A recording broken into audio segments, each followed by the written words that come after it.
আসসালামু আলাইকুম। Axis medical স্কুলের পক্ষ থেকে আপনাদেরকে স্বাগত জানাচ্ছি। আজকে আমরা যে বিষয়টি নিয়ে আলোচনা করব সেটা হচ্ছে সাইটোসোলিক রিসেপ্টর। সো আমরা প্রিভিয়াস লেকচারে মেমব্রেন রিসেপ্টরগুলো সম্পর্কে বা সারফেস রিসেপ্টরগুলো সম্পর্কে আলোচনা করেছি ডিটেলস।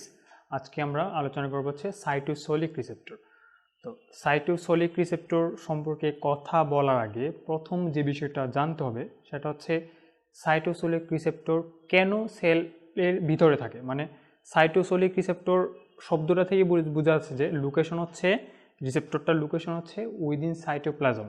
তো সাইটোসোলিক রিসেপ্টর সেটা সাইটোপ্লাজমের ভিতরে কেন থাকে আর কোন ধরনের লিগান্ডের রিসেপ্টর হচ্ছে সাইটোসোলিক রিসেপ্টর সে বিষয়ে একটু জানা লাগবে। তো সাইটোসোলিক যে রিসেপ্টরটা সেটা মূলত হইতে পারে সাইটোপ্লাজমে থাকতে পারে অথবা নিউক্লিয়াসে থাকতে পারে। তো সাইটোপ্লাজম এবং নিউক্লিয়াস এই দুইটাকে আমরা কম্বাইনলি বলবো হচ্ছে সাইটোসোলিক রিসেপ্টর অথবা ইন্ট্রাসেলুলার রিসেপ্টর, সেলুলার ভিতরের যে রিসেপ্টর। তো যে সকল সাবস্টেন্স হচ্ছে লিপিড সলিবল, তো যদি আমি হাইপোথেটিক্যালি যদি হচ্ছে আমি একটা সেল মেমব্রেন আঁকি, it is a cell membrane. তো যে সকল সাবস্টেন্স হচ্ছে লিপিড সলিবল, তার মানে হচ্ছে এটা তো লিপিড দিয়ে ফর্ম হয়েছে, মানে লিপিডের তৈরি। তো যদি কোনো সাবস্টেন্স থাকে সেটাও লিপিডের তৈরি, তার মানে হচ্ছে লিপিডের মধ্যে লিপিড। তো লিপিড হচ্ছে ডিজলভ হবে, তার মানে হচ্ছে ওই সকল সাবস্টেন্স ইজিলি হচ্ছে এই লিপিড বাই লেয়ার ক্রস করে সেলের ভিতরে আসতে পারে। সো যেহেতু সেলের ভিতরে আসতে পারে, তো সেই সকল সাবস্টেন্সের কিনা হচ্ছে কেমিক্যাল স্ট্রাকচার হচ্ছে লিপিড, তো তারা হচ্ছে ইজিলি সেল যে মেমব্রেন লিপিড বাইলেয়ার সেটা ক্রস করে বা ডিজলভ হয়ে সেলের ভিতরে আসতে পারে। তো সেজন্য সেই সকল সাবস্টেন্সের রিসেপ্টর থাকবে সেলের ভিতরে। আর হচ্ছে যে সকল সাবস্টেন্স হচ্ছে লো মলিকুলার ওয়েট অথবা খুব ছোট মলিকুল, যারা কিনা এই যে লিপিড বাইলেয়ারের মধ্যে অনেকগুলা পোর থাকে, এরকম অনেকগুলো পোর থাকে 4 to 10 বা 7 to 10 অ্যাংস্ট্রং মাপের অনেকগুলো পোর থাকে। এই ছোট ছোট পোরগুলি দিয়ে হচ্ছে অবভিয়াসলি ছোট ছোট মলিকুল প্রবেশ করবে সেলের ভিতরে। তো ছোট ছোট মলিকুলার ওয়েটও ছোট ছোট হবে, তার মানে হচ্ছে লো মলিকুলার ওয়েট হবে। তো যে সকল মলিকুল হচ্ছে লো মলিকুলার ওয়েট মানে খুব ছোট জিনিসের ওজন কম, তো লো মলিকুলার ওয়েট যে সাবস্টেন্সগুলি আছে এবং যারা হচ্ছে হাইলি লিপিড সলিবল, এই দুই ধরনের সাবস্টেন্স তারা হচ্ছে এই যে লিপিড ব্যারিয়ার তাদের কোনো প্রবলেম করবে না, মানে তাদের ডিফিউশন অথবা তাদের ট্রান্সপোর্ট উইদিন দ্য সেলে এই লিপিড ব্যারিয়ারের কোনো ইনফ্লুয়েন্স নেই। তো সেই সকল সাবস্টেন্সের ক্ষেত্রে হচ্ছে তাদের রিসেপ্টরটা থাকবে হচ্ছে উইদিন সেল, মানে হচ্ছে ইট মে বি সাইটোপ্লাজম ও cytosol, it may be nucleus. তো সাইটোসল ও নিউক্লিয়াসে থাকবে। তো এটা হচ্ছে ওই সকল সাবস্টেন্স। তাহলে কোন সাবস্টেন্সগুলো আছে যারা কিনা লিপিড সলিবল? তো এটা খুব ইজি যে লিপিড সলিবল সাবস্টেন্স কারা হতে পারে, যাদের হচ্ছে স্ট্রাকচার যদি আমরা দেখি যারা কিনা কোলেস্টেরল ডেরিভেটিভ যে কোনো ধরনের সাবস্টেন্স হচ্ছে লিপিড সলিবল। তো কোলেস্টেরল ডেরিভেটিভস কারা আছে? স্টেরয়েডগুলি আছে। তো স্টেরয়েড কী আছে? গ্লুকোকর্টিকয়েড, মিলানোকর্টিকয়েড আছে, সেক্স হরমোনগুলি আছে আমাদের, তারপর হচ্ছে আমাদের যে luteinizing hormone, follicle stimulating hormone, follicle stimulating hormone আছে, অ্যালডোস্টেরন আছে, তারপরে অ্যান্টিডায়োটিক হরমোন আছে, তারপর হচ্ছে আমাদের T3 T4, এগুলো হচ্ছে খুব ছোট ছোট মলিকুল যারা কিনা খুব ছোট ছোট পোর দিয়ে ভিতরে চলে আসতে পারে সেলের ভিতরে। তো তাদের রিসেপ্টরটা সেলের ভিতরে থাকবে। তারপর হচ্ছে রেটিনোইক অ্যাসিড, এটাও কিন্তু রেটিনোইক অ্যাসিড হচ্ছে একটা lipid soluble vitamin. So lipid soluble vitamin মানে হচ্ছে একটা water insoluble vitamin. So lipid soluble vitamin obviously lipid bilayer dissolve মানে যেতে পারে, লিপিড ডিজলভ হয় easily. So lipid bilayer দিয়ে ওই যে রেটিনোইক অ্যাসিড যেটা বা ভিটামিন এ হচ্ছে vitamin D, cholecalciferol or vitamin D, এই সকল সাবস্টেন্স হচ্ছে easily cell membrane lipid bilayer cross করে যেতে পারে। সেই জন্য হচ্ছে এই সকল সাবস্টেন্সের রিসেপ্টরটা হচ্ছে সেলের ভিতরে থাকে। খুব ইজি জিনিস এটা। তারপরে হচ্ছে আমাদের জানার জন্য আমরা পড়লাম, এটা অবশ্য আমরা অনেক আগে একবার আলোচনা করেছিলাম। তো এখন হচ্ছে আমরা দেখব যে যখন এটা লিগ্যান্ড, যে লিগ্যান্ডগুলোর কথা বললাম, যারা এখানে লিপিড সলিউবল এবং খুব ছোটো ছোটো মলিকুল, এই ছোটো ছোটো মলিকুল ছোটো ছোটো ছিদ্র দিয়ে সেলের ভিতরে ঢুকতে পারে, লিপিড সলিউবল সাবস্টেন্সগুলো। এইগুলো যখন হচ্ছে কোনো একটা রিসেপ্টরের সাথে বাইন্ড করবে তখন সেলের ভিতরে কি হবে, তখন সেলের ভিতরে কী ধরনের চেঞ্জ হবে, বা এই সকল সাবস্টেন্স ঢোকার ফলে সেলের যে আর্কিটেকচার অথবা সেলের যে ইন্টারনাল এনভায়রনমেন্টে কী ধরনের মলিকুলার চেঞ্জ হবে, সেই চেঞ্জটা হচ্ছে আমরা এখন দেখব। আসলে ওই সকল সাবস্টেন্স কি এনহ্যান্স করে সেটা আমরা এখন দেখব। তো আবার যদি আঁকি, এটা হচ্ছে একটা সেল মেমব্রেন ছিল, অবশ্যই এটা একটা লিপিড বাইলার সেল মেমব্রেন। তো লিপিড বাইলার সেল মেমব্রেন দিয়ে যদি এটা হচ্ছে ধরি, এটা হচ্ছে একটা লিগ্যান্ড, ওকে। সো এই লিগ্যান্ডটা কোথায় ছিল? এই লিগ্যান্ডটা সেলের বাইরে ছিল। সেলের বাইরে কোথায় ছিল? সেলের বাইরে ছিল এটা ব্লাড ভেসেলই ছিল, অবশ্যই ব্লাড ভেসেলই ছিল, কারণ হচ্ছে সেলের সাথে অনেকগুলো ব্লাড ভেসেল থাকে। তো এটা মূলত ব্লাড ভেসেলই ছিল। তো ব্লাড ভেসেল থেকে হচ্ছে এই লিগ্যান্ডটা হচ্ছে চলে আসছে হচ্ছে সেলের ইন্টারস্টেশিয়ামে। এই জায়গাটা হচ্ছে ব্লাড ভেসেলের বাইরে, সেলের বাইরে ব্লাড ভেসেলের বাইরে যে স্পেস, এটা হচ্ছে ইন্টারস্টেশিয়াল স্পেস। তো ব্লাড ভেসেল থেকে ইজিলি সে ইন্টারস্টেশিয়াল স্পেসে চলে আসছে। তো যখন হচ্ছে ইন্টারস্টেশিয়াল স্পেসে সে ঢুকলো, তখন হচ্ছে সে হচ্ছে সেল মেমব্রেন পাবে, একটা সেল পাবে। সেই সেলের অবশ্যই একটা সেল মেমব্রেন আছে, এবং সেই সেল মেমব্রেনটা হচ্ছে লিপিডের তৈরি, আর সে নিজেও একটা লিপিডের তৈরি, এবং সে ছোটো মলিকুল। তো সে অবশ্যই হচ্ছে ইজিলি সেল মেমব্রেন ক্রস করে সাইটোপ্লাজমের ভিতরে ঢুকে যাবে। তো যখন হচ্ছে সে সাইটোপ্লাজমের ভিতরে ঢুকে যাবে, তখন হচ্ছে এই যে সে সাইটোপ্লাজমের ভিতরে ঢুকে যাবে, ওকে। তো সাইটোপ্লাজমের ভিতরে ঢোকার পর যখন হচ্ছে সে সাইটোপ্লাজমের ভিতরে ঢুকবে, সাইটোপ্লাজমের ভিতরে ঢোকার পর সে সাইটোপ্লাজমে হচ্ছে ট্রাভেল করবে, সাইটোপ্লাজমে খুঁজবে, কিছু একটা খুঁজবে। কি খুঁজবে? তার রিসেপ্টরকে খুঁজবে, তার যে রিসেপ্টর, তার যে হারানো রিসেপ্টর, যে রিসেপ্টরের জন্য সে এত পথ পাড়ি দিয়ে ব্লাড ভেসেলই ছিল, মূলত সে ব্লাড ভেসেলই ছিল, অন্য কোনো জায়গায় ছিল, অথবা অন্য কোনো সোর্স থেকে দূর থেকে সে এত দূরত্ব অতিক্রম করে ইন্টারস্টেশিয়াম পার হয়ে সেল মেমব্রেন পার হয়ে এত কষ্ট করে সেল মেমব্রেন আসছে হচ্ছে তার রিসেপ্টরের জন্য। তো সে তার সেলের ভিতরে তার রিসেপ্টরকে খুঁজবে। তো সেলের ভিতরে রিসেপ্টরকে খোঁজার আগে জানতে হবে আসলে তার সেলের রিসেপ্টর ভিতরে যে এই যে স্টার, তো মিস্টার স্টারের যে রিসেপ্টরটা আছে সেলের ভিতরে, সেই রিসেপ্টরটা আসলে কীরকম, এটা রিসেপ্টরকে না চিনলে তো সে অবশ্যই রিসেপ্টরকে খুঁজে পাবে না। তো আসলে আমাদেরও জানতে হবে যে আসলে রিসেপ্টরটা কী ধরনের। তো সাইটোসোলিক যে রিসেপ্টর, সে সাইটোসোলিক রিসেপ্টরটা হচ্ছে খুব একটা পিকুলিয়ার টাইপস অফ রিসেপ্টর। কেন পিকুলিয়ার টাইপস অফ রিসেপ্টর? কারণ হচ্ছে সাইটোসোলিক রিসেপ্টরের হচ্ছে সব রিসেপ্টরে দুইটা ডোমেইন থাকে, একটা হচ্ছে লাইগেন্ড বাইন্ডিং ডোমেইন, আর একটা হচ্ছে ইফেক্টর ডোমেইন। তো এই যে এটা যদি হচ্ছে আমি ধরি হচ্ছে এটা সাইটোসোলিক রিসেপ্টর, তো সাইটোসোলিক রিসেপ্টরে এটাকে যদি আমি ধরি হচ্ছে লাইগেন্ড বাইন্ডিং ডোমেইন, লাইগেন্ড বাইন্ডিং ডোমেইন ধরি এটাকে। সো এই লাইগেন্ড বাইন্ডিং ডোমেইনের মধ্যে এসে হচ্ছে এই লাইগেন্ড মিস্টার স্টার এসে লাইগেন্ড বাইন্ডিং ডোমেইনে হচ্ছে বাইন্ড করবে। তো লাইগেন্ড বাইন্ডিং ডোমেইনে বাইন্ড করার সাথে সাথে হচ্ছে এই যে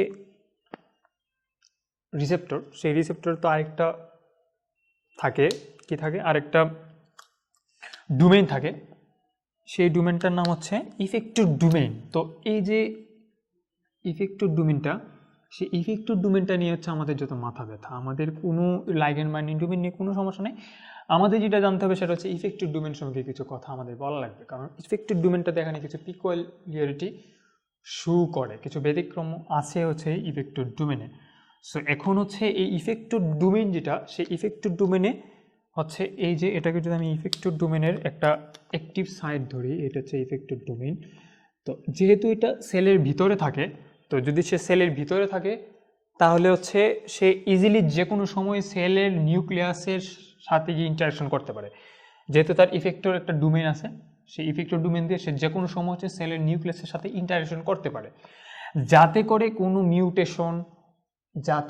কোনো ধরনের মিউটেশন অথবা কোনো ধরনের cellular insult like toxin or any other condition, কারণ এটা খুবই sensitive area within the cell, যেহেতু নিউক্লিয়াস হেডকোয়ার্টার, সেলুলার হেডকোয়ার্টারের adjacent area.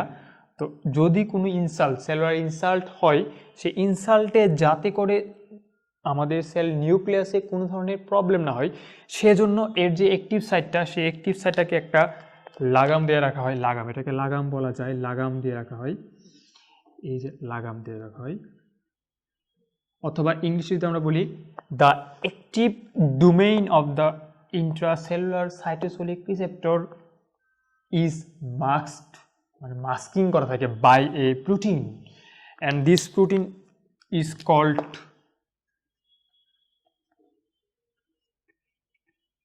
HSP90. What is HSP90? HSP90 কিছুই না, HSP90 হচ্ছে হিট শক প্রোটিন 90। তার মানে হচ্ছে H stand for heat, S stand for shock, P stands for protein।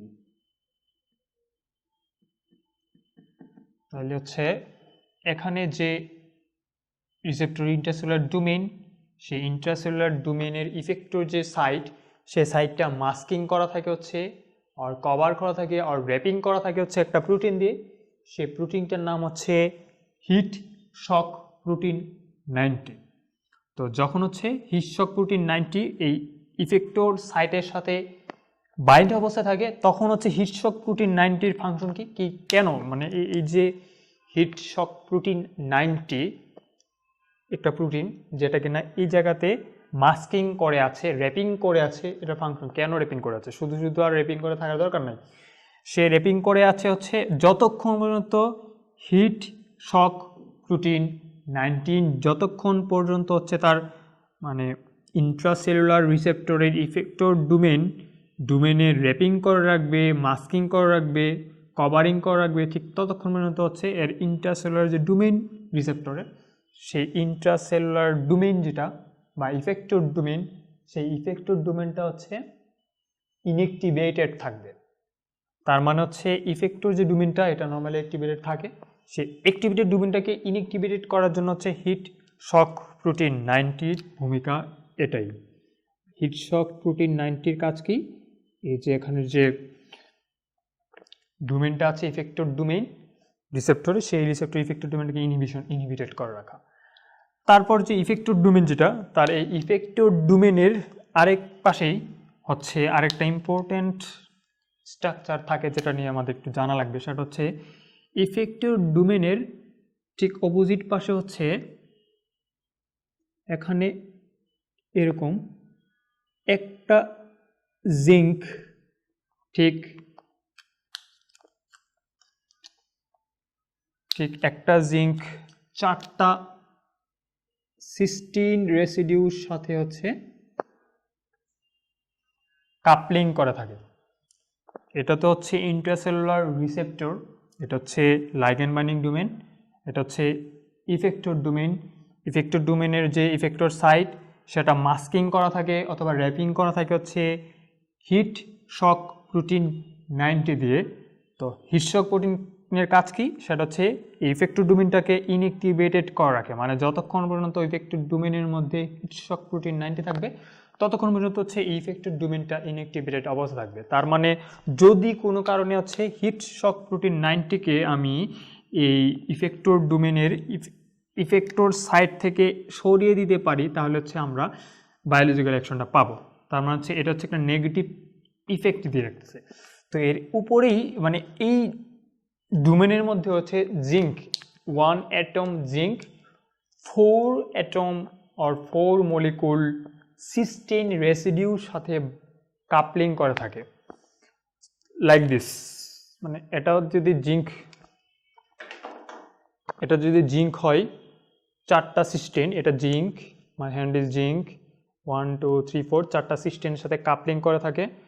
So যেহেতু এটা ফিঙ্গার করে রাখছে সেজন্য এটাকে যদি জিঙ্ক হয় এটা ফিঙ্গার হয়, সো এটাকে বলা হচ্ছে জিঙ্ক ফিঙ্গার।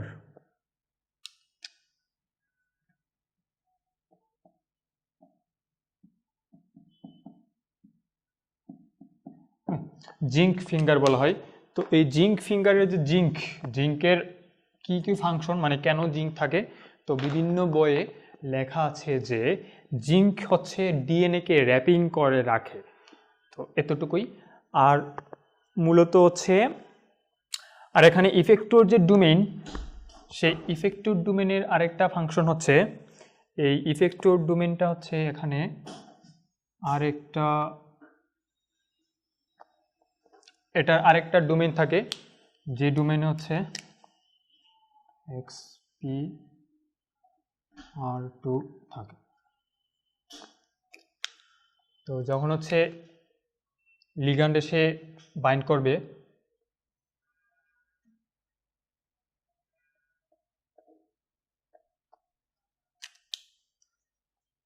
তখন হচ্ছে রিসেপ্টরের ইন্ট্রাসেলুলার যে পোর্শন সেটা অ্যাক্টিভেটেড হবে। তো যখন হচ্ছে ইন্ট্রাসেলুলার পোর্শনটা অ্যাক্টিভেটেড হবে, তখন এটার যে হিট শক প্রোটিন 90 ছিল, সেই হিট শক প্রোটিন 90 যে অংশটা ছিল, সেই হিট শক প্রোটিন 90 অংশটা হচ্ছে রিমুভ হয়ে যাবে এই জায়গা থেকে। তো যখনই রিমুভ হয়ে যাবে তখন হচ্ছে হিট শক প্রোটিন 90 যখনই রিমুভ হয়ে যাবে তখন হচ্ছে রিসেপ্টরের receptor and ligand complex form হবে। এই রিসেপ্টরের লিগ্যান্ড কমপ্লেক্স হচ্ছে সাইটোপ্লাজমে হচ্ছে ট্রাভেল করে হচ্ছে এই রিসেপ্টর লিগ্যান্ড কমপ্লেক্স উইদিন নিউক্লিয়াসে যাবে। তো নিউক্লিয়াসের ভিতরে ডিএনএ বিদ্যমান, ফর আর স্টাডি পারপাস একটা ফ্র্যাগমেন্ট বড়।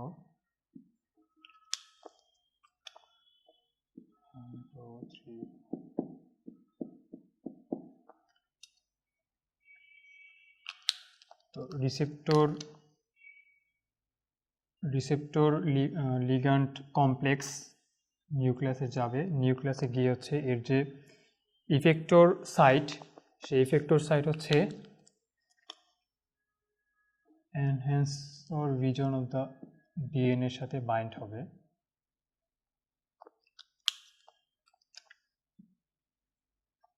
যখন হচ্ছে receptor domain complex effector site নিউক্লিয়াসের এনহ্যান্সর রিজন অফ দ্য ডিএনএর সাথে ইন্টারাকশন করবে, তখন হচ্ছে এখানে ফর্ম হবে হচ্ছে pre-mRNA and this pre-mRNA সাইটোপ্লাজমে আসবে। সাইটোপ্লাজম থেকে গোলজি অ্যাপারাটাস হচ্ছে mRNA, রাইবোজোমে এসে প্রোটিন ফর্ম করবে উইদিন রাইবোজোম।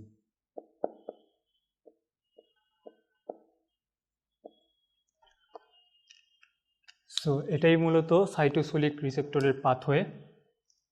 প্রথম হচ্ছে যে লিগ্যান্ড সেলের ভিতরে এন্ট্রি হবে, সেলের ভিতরে এন্ট্রি হয়েছে তার রিসেপ্টরের সাথে বাইন্ড করবে।